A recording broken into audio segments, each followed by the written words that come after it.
At the house of Narumov, a cavalry officer, the long winter night had been passed in gambling. At 5 in the morning breakfast was served to the weary players. The winners ate with relish. The losers, on the contrary, pushed back their plates and sat brooding gloomily. Under the influence of the good wine, however, the conversation then became general. "Well, Serene?" said the host, inquiringly. "Oh, I lost as usual. My luck is abominable. No matter how cool I keep, I never win."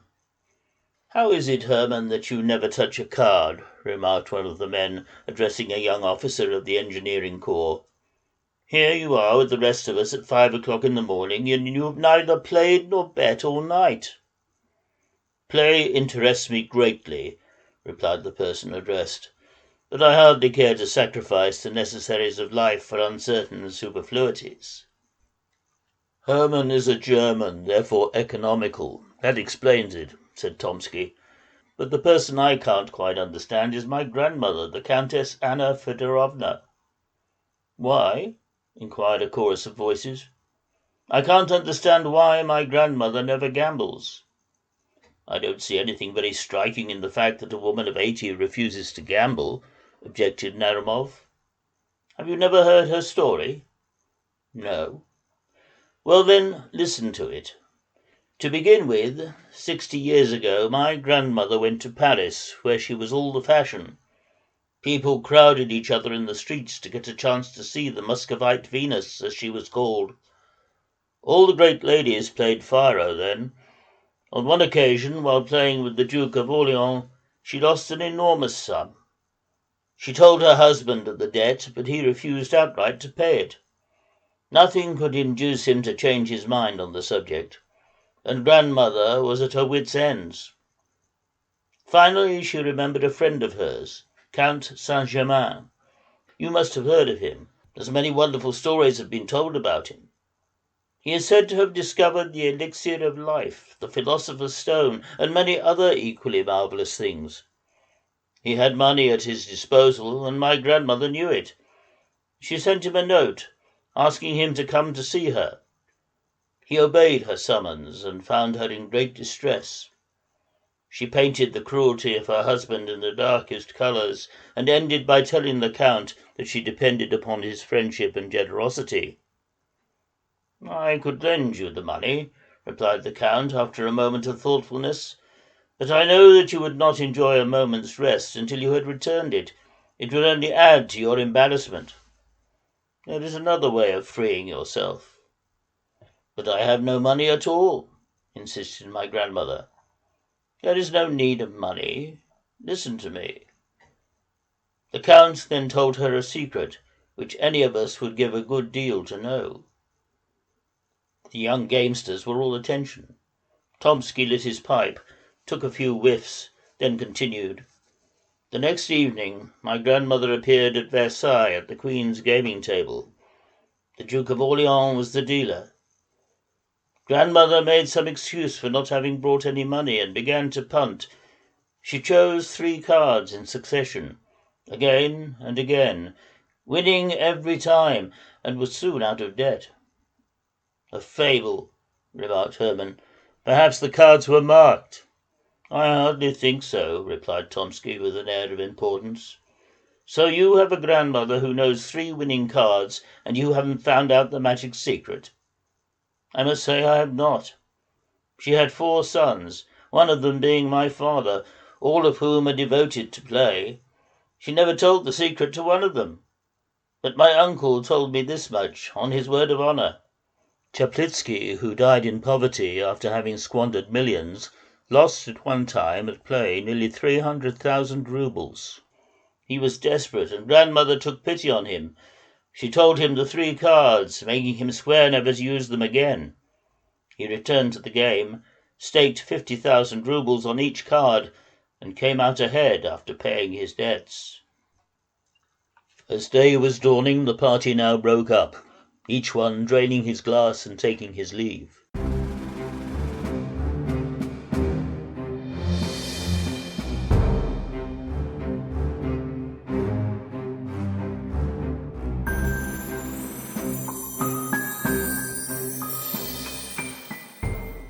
The Countess Anna Fedorovna was seated before her mirror in her dressing room.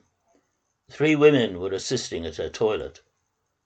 The old Countess no longer made the slightest pretensions to beauty, but she still clung to all the habits of her youth, and spent as much time at her toilet as she had done 60 years before. At the window, a young girl, her ward, sat at her needlework. "Good afternoon, grandmother," cried a young officer who had just entered the room. "I have come to ask a favor of you." "What, Pavel?" "I want to be allowed to present one of my friends to you, and to take you to the ball on Tuesday night." "Take him to the ball and present him to me there." After a few more remarks, the officer walked up to the window where Lizaveta Ivanovna sat. "Whom do you wish to present?" asked the girl. "Narumov. Do you know him?" "No. Is he a soldier?" "Yes." "An engineer?" "No. Why do you ask?" The girl smiled and made no reply. Pavel Tomsky took his leave, and left to herself, Lizaveta glanced out of the window. Soon a young officer appeared at the corner of the street. The girl blushed and bent her head low over her canvas. This appearance of the officer had become a daily occurrence. The man was totally unknown to her, and as she was not accustomed to coquetting with the soldiers she saw on the street, she hardly knew how to explain his presence. His persistence finally roused an interest entirely strange to her. One day she even ventured to smile upon her admirer, for such he seemed to be. The listener need hardly be told that the officer was no other than Hermann, the would-be gambler, whose imagination had been strongly excited by the story told by Tomsky of the 3 magic cards. "Ah," he thought, "if the old countess would only reveal the secret to me! Why not try to win her goodwill and appeal to her sympathy?"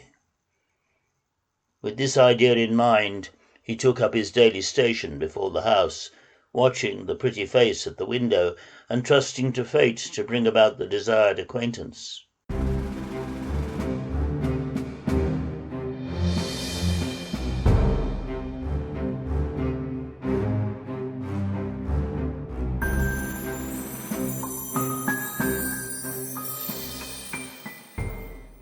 One day, as Lizaveta was standing on the pavement about to enter the carriage after the countess, she felt herself jostled, and a note was thrust into her hand.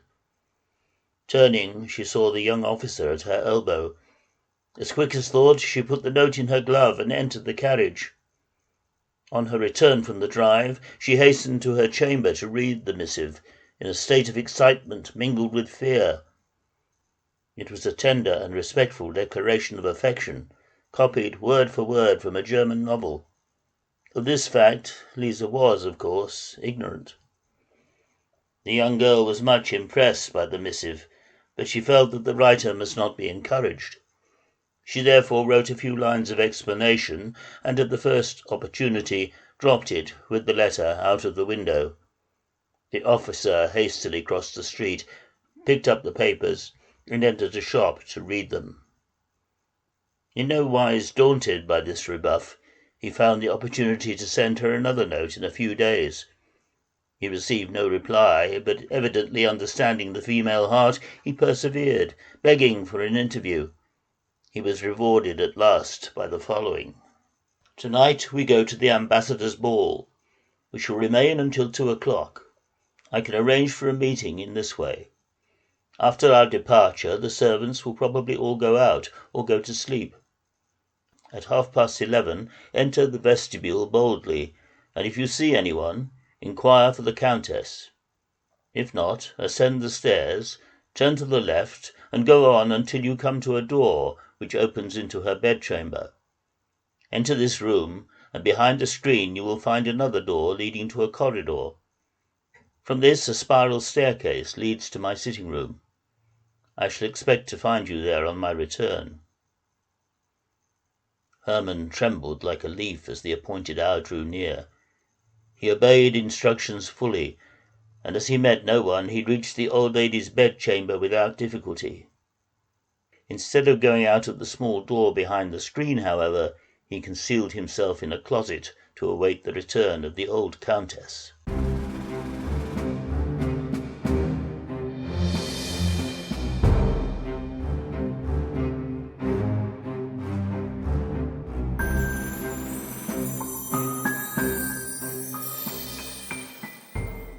The hours dragged slowly by. At last he heard the sound of wheels. Immediately lamps were lighted, and servants began moving about. Finally the old woman tottered into the room, completely exhausted. Her women removed her wraps and proceeded to get her in readiness for the night. Hermann watched the proceedings with a curiosity not unmingled with superstitious fear. When at last she was attired in cap and gown, the old woman looked less uncanny than when she wore her ball dress of blue brocade. She sat down in an easy-chair beside a table, as she was in the habit of doing before retiring, and her women withdrew. As the old lady sat swaying to and fro, seemingly oblivious to her surroundings, Hermann crept out of his hiding-place. At the slight noise the old woman opened her eyes and gazed at the intruder with a half-dazed expression. "Have no fear, I beg of you," said Hermann in a calm voice. "I have not come to harm you, but to ask a favor of you instead." The countess looked at him in silence, seemingly without comprehending him. Hermann thought she might be deaf, so he put his lips close to her ear and repeated his remark. The listener remained perfectly mute. "You could make my fortune without its costing you anything," pleaded the young man. "Only tell me the 3 cards which are sure to win, and—" Hermann paused as the old woman opened her lips as if about to speak. "It was only a jest. I swear to you it was only a jest," came from the withered lips. "There was no jesting about it. Remember Chaplitsky, who, thanks to you, was able to pay his debts." An expression of interior agitation passed over the face of the old woman, then she relapsed into her former apathy. "Will you tell me the names of the magic cards or not?" asked Hermann after a pause. There was no reply. The young man then drew a pistol from his pocket, exclaiming, "You old witch, I'll force you to tell me." At the sight of the weapon, the countess gave a second sign of life. She threw back her head and put out her hands as if to protect herself. Then they dropped, and she sat motionless. Hermann grasped her arm roughly and was about to renew his threats when he saw that she was dead.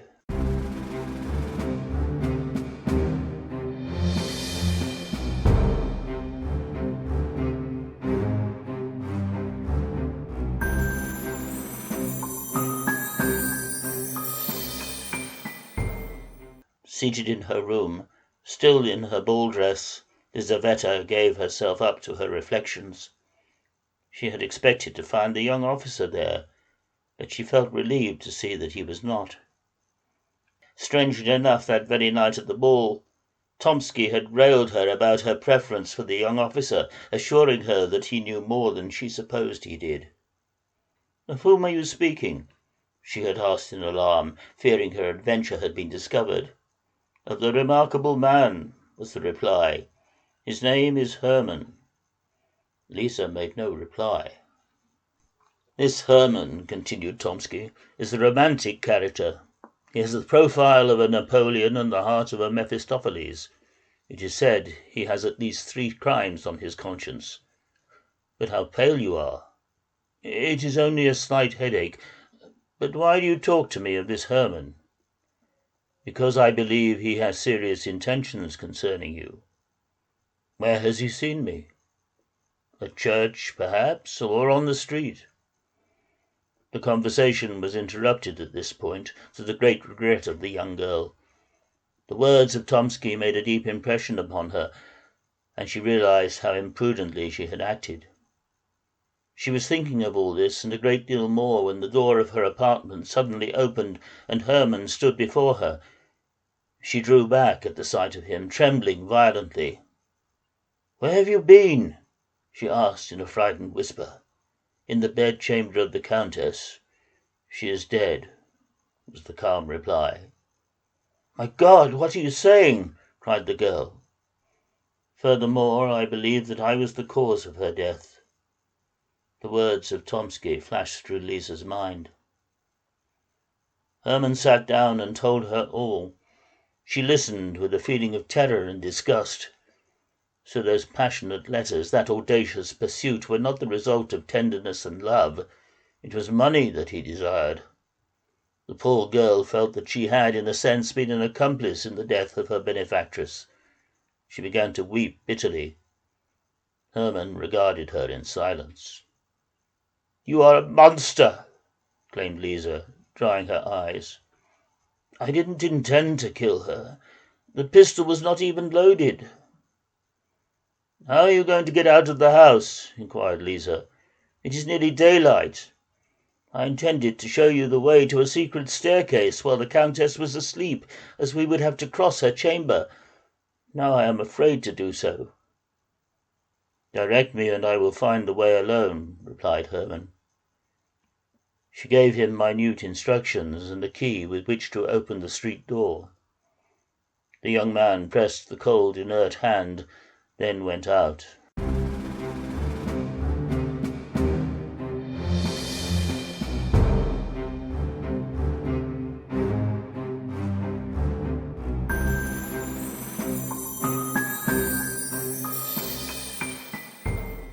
The death of the Countess had surprised no one, as it had long been expected. Her funeral was attended by everyone of note in the vicinity. Hermann mingled with the throng without attracting any especial attention. After all the friends had taken their last look at the dead face, the young man approached the bier. He prostrated himself on the cold floor and remained motionless for a long time. He rose at last with a face almost as pale as that of the corpse itself, and went to the steps to look into the casket. As he looked down, it seemed to him that the rigid face returned his glance mockingly, closing one eye. He turned abruptly away, made a false step, and fell to the floor. He was picked up, and at the same moment Lizaveta was carried out in a faint. Hermann did not recover his usual composure during the entire day. He dined alone at an out-of-the-way restaurant, and drank a great deal, in the hope of stifling his emotion. The wine only served to stimulate his imagination. He returned home and threw himself down on his bed without undressing.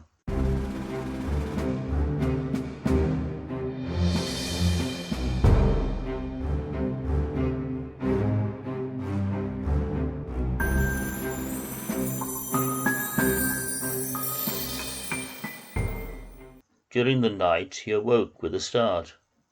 The moon shone into his chamber, making everything plainly visible. Someone looked in at the window, then quickly disappeared. He paid no attention to this, but soon he heard the vestibule door open.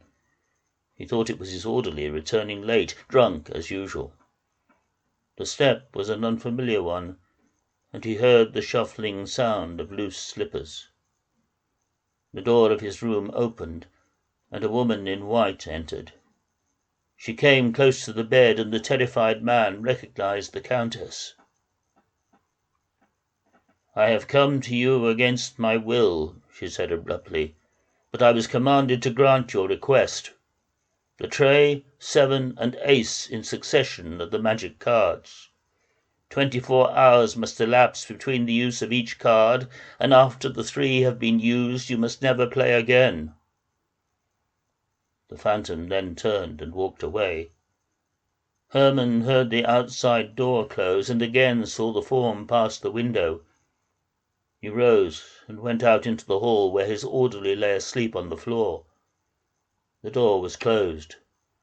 Finding no trace of a visitor, he returned to his room, lit his candle, and wrote down what he had just heard.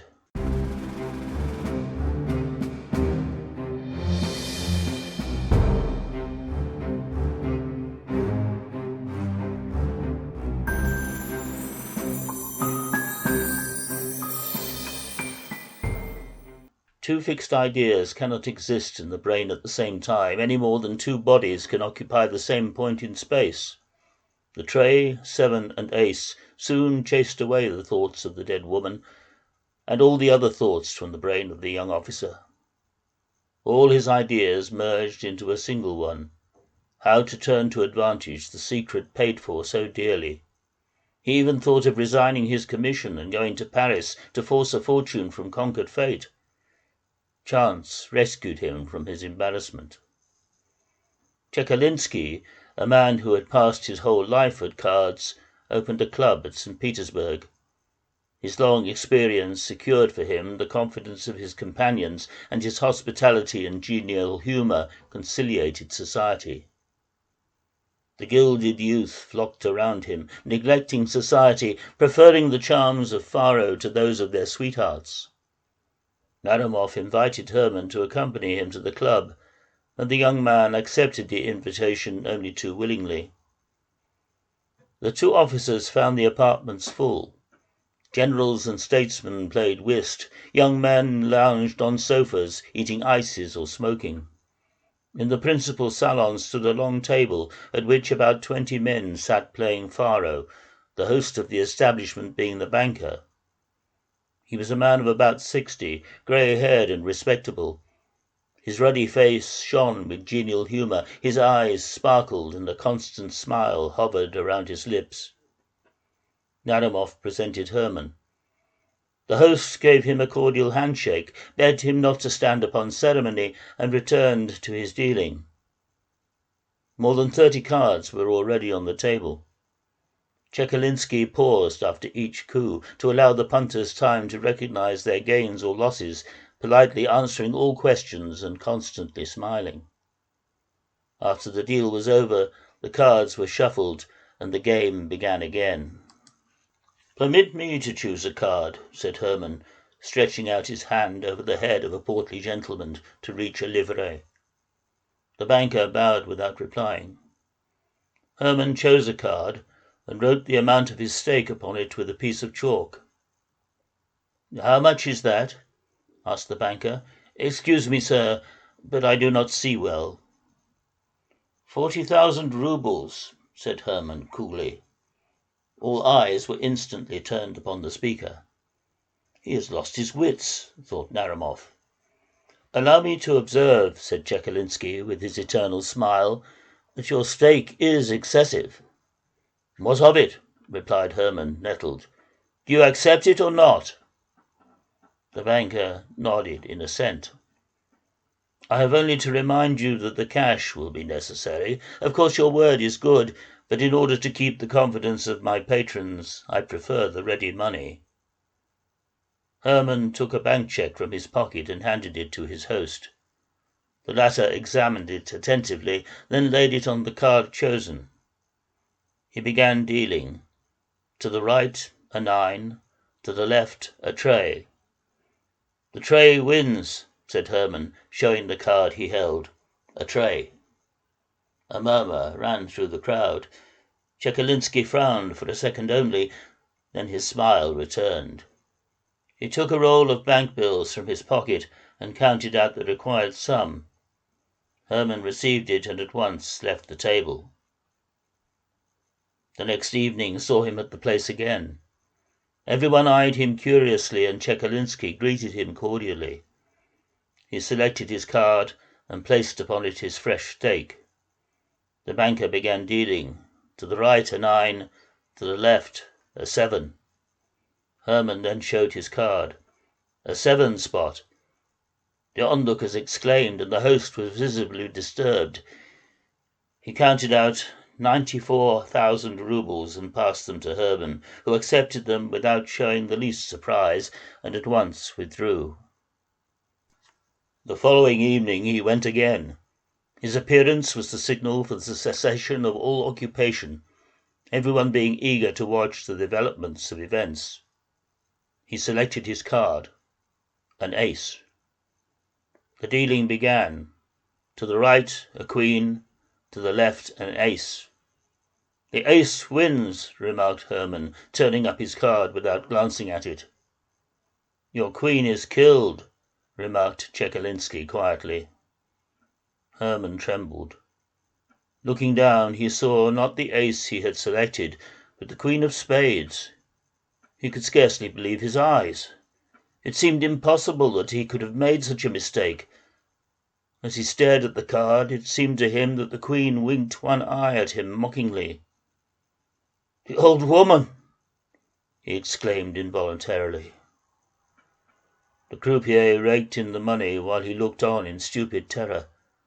When he left the table, all made way for him to pass. The cards were shuffled, and the gambling went on.